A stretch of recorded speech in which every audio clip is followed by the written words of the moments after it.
தலைநகராக இருக்கிற டெல்லியில தூய காற்றுக்கென்று வந்து ஒரு அறை இருக்கு. கொஞ்ச நேரம் வந்து உட்கார்ந்து காசு கட்டி சுவாசிச்சுட்டு போலாம்.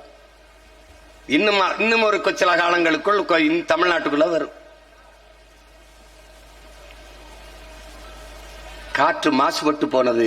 அது சொல்லும் போது கேட்கிறது, பருவநிலை மாறிடுச்சு, காலநிலை மாறிடுச்சு.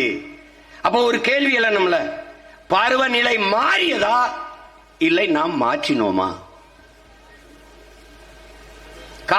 காற்று மாசுபட்டு போனதா அல்லது நாம் அந்த காற்றை மாசுபடுத்தினோமா? அதுதான் இந்த கேள்வி எழுந்தால் நாம் மாற்றத்தை நோக்கி பயணிக்க முடியும்.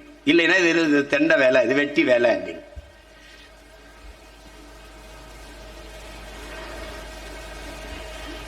உலகம்ங்கிறது என்ன? உயிரினங்கள் என்ன?